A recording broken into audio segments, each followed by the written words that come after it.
કેમ છો મિત્રો? આજે અહીંયા આપણે વિજ્ઞાનની અંદર વાત કરવાની છે પ્રકરણ 2 એસિડ બેઝ અને ક્ષાર. હવે અહીંયા જે આપણો વિડિયો છે સ્વાધ્યાયના પ્રશ્નોનો વિડિયો છે અને જે ઇન્ટેક્સની અંદર પણ પ્રશ્નો આપેલા છે એનો છે કે 5 દ્રાવણ ભરેલા છે જે A B C D અને E એવા 5 દ્રાવણો જેની pH અનુક્રમે 4 1 11 7 9 છે. તો દરેકની હાઇડ્રોજન આયનની સાંદ્રતા ચડતા ક્રમમાં લખો અને આયન દ્રાવણોનો સ્વભાવ લખો. આપણે pH માપક્રમની અંદર જોયું હતું કે 1 થી લઈ અને 14 સુધીનો pH માપક્રમ 1 થી 14 તરફ જતા એસિડિક ગુણધર્મ ઘટતો જાય અને બેઝ ગુણધર્મ વધતો જાય. રાઈટ, આપણે આની વાત કરી. H+ આયનોની સાંદ્રતાની વાત કરીએ તો જેમ દ્રાવણ વધુ એસિડિક તેમ H+ આયનની સાંદ્રતા વધુ. ક્લિયર? હવે આપણે એની અંદર એવું વાત કરીએ બેટા, જો દ્રાવણની pH ઓછી H+ આયનની સાંદ્રતા વધુ, કારણ કે એસિડિક છે તો આપણે લખશું pH ઓછી તેથી દ્રાવણ વધુ એસિડિક H+ આયનની સાંદ્રતા વધુ. ડાયરેક્ટ pH ઓછી H+ ની સાંદ્રતા વધુ. ઊંધું કરીએ pH વધુ H+ આયનની સાંદ્રતા ઓછી. તો જોઈએ દ્રાવણ B તો એની pH 1 છે તો પ્રબળ એસિડ કહેવાય. દ્રાવણ A છે pH 4 નિર્બળ એસિડ કહેવાય. દ્રાવણ C pH 11 પ્રબળ બેઝ કહેવાય, કારણ પાછળ 11 12 13 14 પ્રબળ બેઝ. દ્રાવણ D pH 7 તો તટસ્થ કહેવાય અને દ્રાવણ E pH 9 છે તો નિર્બળ બેઝ કહેવાય. રાઈટ, હવે આપણે H+ આયનની સાંદ્રતાને ચડતા ક્રમમાં જો લખવી હોય કાં તો ABCD આયનથી બતાવો કાં તો pH થી બતાવો. રાઈટ, ચડતો ક્રમ એટલે ઓછી નાની સંખ્યા, ચડતો ક્રમ તો નાની સંખ્યા અને ઉતરતો ક્રમ તો મોટી સંખ્યા. સમજ પડે છે? તો ચડતા ક્રમમાં લખવાનું છે બેટા. તો અહીં મિત્રો વિચારીએ તો pH વધુ H+ ની સાંદ્રતા ઓછી તો 11 9 7 4 અને 1. કમ્પ્લીટ સેમ પ્રશ્ન અહીંયા છે. 5 દ્રાવણ A B C D E અને એની pH તમને આપેલી છે 6 7 9 12 અને 1 છે. તો દ્રાવણના પ્રકાર લખો અને H+ આયનની સાંદ્રતા ચડતા ક્રમમાં લખો. ચલો, દ્રાવણ A pH 6 નિર્બળ એસિડ, દ્રાવણ B pH 7 તટસ્થ, દ્રાવણ C pH કેટલી છે 9 તો નિર્બળ બેઝ, દ્રાવણ D pH 12 પ્રબળ બેઝ અને દ્રાવણ E pH 1 તો પ્રબળ એસિડ. અને હમણાં વાત કરી પ્રમાણે pH વધુ H+ ની સાંદ્રતા ઓછી તો આપણે એને ચડતા ક્રમમાં ગોઠવીએ તો પ્રબળ બેઝ થી 12 થી એટલે મતલબ 12 9 7 6 અને 1. ક્લિયર મિત્રો? બહુ સરળ વિડિયો છે, મતલબ આ પ્રશ્ન છે આપણા માટે. અહીં મિત્રો પ્રશ્ન છે, શા માટે હાઇડ્રોક્લોરિક એસિડ HCl એ acetic acid CH3COOH acetic acid કરતા વધુ પ્રબળ એસિડ છે?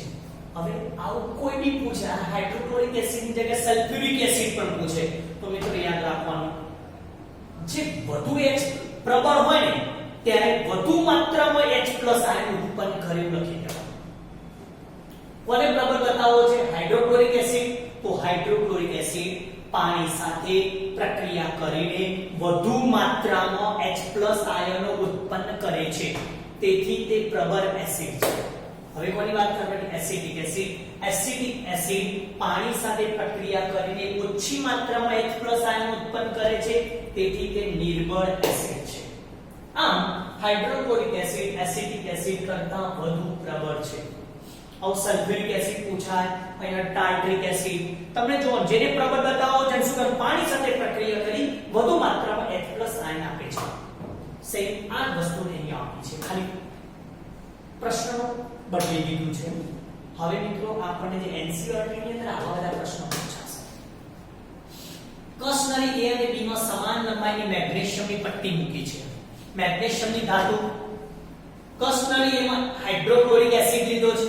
કોઈ પણ ધાતુ એસિડ સાથે પ્રક્રિયા કરીને હાઇડ્રોજન વાયુ ઉત્પન્ન કરે એ આપણને ખબર છે તો એની અંદર HCl લીધો છે હાઇડ્રોક્લોરિક એસિડ અને કસનળી બી ની અંદર એસિડિક એસિડ લીધેલો છે તો કસનળી A માં ઝડપી હાઇડ્રોજન ઉત્પન્ન થાય છે સમજાવો અથવા તમને એવું પૂછે કઈ કસનળીની અંદર ઝડપી હાઇડ્રોજન ઉત્પન્ન થાય શા માટે જ્યાં આગળ પ્રબળ એસિડ એટલે ઝડપી હાઇડ્રોજન ઉત્પન્ન થાય તો આપણે લખશું હાઇડ્રોક્લોરિક એસિડ એ એસિડિક એસિડ કરતા વધુ પ્રબળ એસિડ છે તેથી હાઇડ્રોક્લોરિક એસિડ વધુ માત્રામાં H+ આયનો આપે છે અથવા તમે એવું લખી શકો આથી હાઇડ્રોક્લોરિક એસિડ એ એસિડિક એસિડ કરતા વધુ માત્રામાં H+ આયનો ઉત્પન્ન કરે છે આમ કસનળી A માં ઝડપી હાઇડ્રોજન ઉત્પન્ન થશે આ બધું છે ને ગોખવાની જરૂર નથી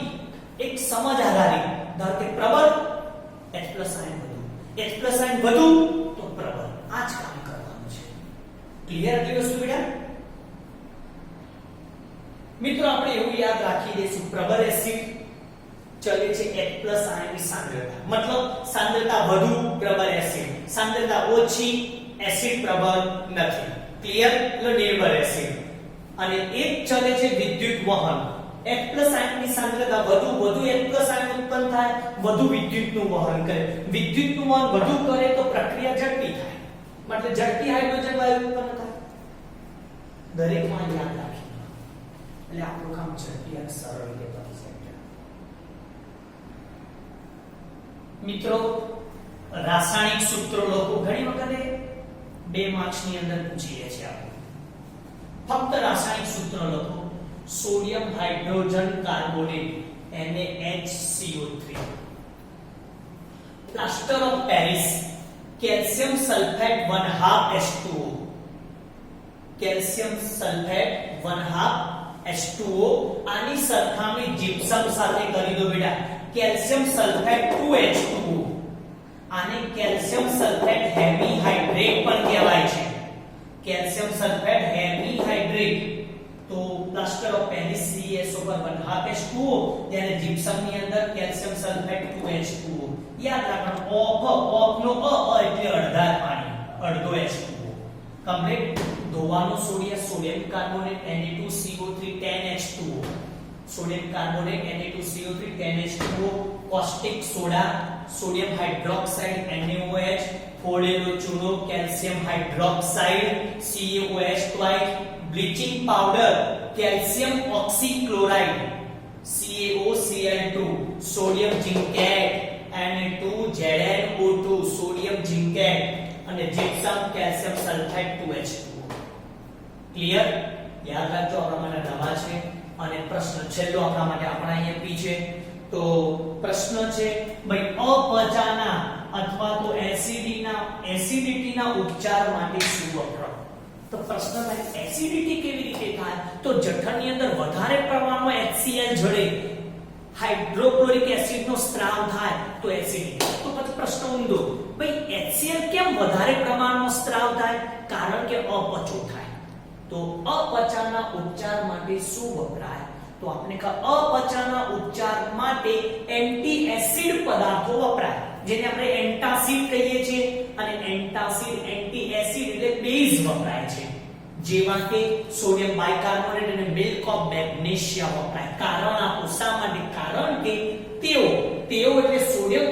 બાયકાર્બોનેટ અને મિલ્ક ઓફ મેગ્નેશિયા એ જઠરમાં વધારાના એસિડને તટસ્થ કરે છે આથી આપણને થતી બળતરા અથવા તો પીડા જે જઠરમાં બળતરા થાય છે એ બંધ થઈ જશે ઓછી થઈ જશે ક્લિયર મિત્રો તો અહીં મેં મારો બેસ્ટ અહીંયા શ્રેષ્ઠ પ્રયત્ન કર્યા છે તમને લોકોને પ્રકરણને સરળ બનાવવા માટે મિત્રો મારી જોડે જેટલી ક્ષમતા હતી બધી ક્ષમતાનો ઉપયોગ કરેલો છે ચોપડીની દરેક લાઈનનો મેં ઉપયોગ કરેલો છે અને તમને લોકોને મેં આ જ્ઞાન પીરસેલું છે મહત્તમ છોકરાઓ આનો ઉપયોગ કરે આનો લાભ લે એ મારા માટે બહુ ઈચ્છનીય છે અને એટલું જ તમારી પાસેથી ઈચ્છું કે તમે તમારા મિત્રોને વધુને વધુ પ્રમાણમાં શેર કરજો આપણી ચેનલને સબસ્ક્રાઇબ પણ કરજો, લાઈક પણ કરજો અને તમને એવું લાગે સર આ પ્રશ્નમાં થોડુંક આવી રીતે લખો, આમ કરો, એવી તમે કોમેન્ટ્સ પણ મને રજૂ કરજો. તમને કેવું ગમ્યું છે મારી સાથે કામકાજ જરૂર કોમેન્ટ્સ કરજો. અને ખાસ જે ગામડે રહેતા તમારા મિત્રો છે, કાકા મામાના છોકરાઓ છે કે ગામડાના છોકરાઓ છે એના પર જરૂર પહોંચાડજો મિત્રો, કે જેથી કરીને એ લોકોને પણ મારા જ્ઞાનનો એને લાભ મળી રહે. ઓકે મિત્રો, અહીં સુધી રાખું છું. ચેપ્ટર 2 માટે તમને બધાને બેસ્ટ ઓફ લક મિત્રો.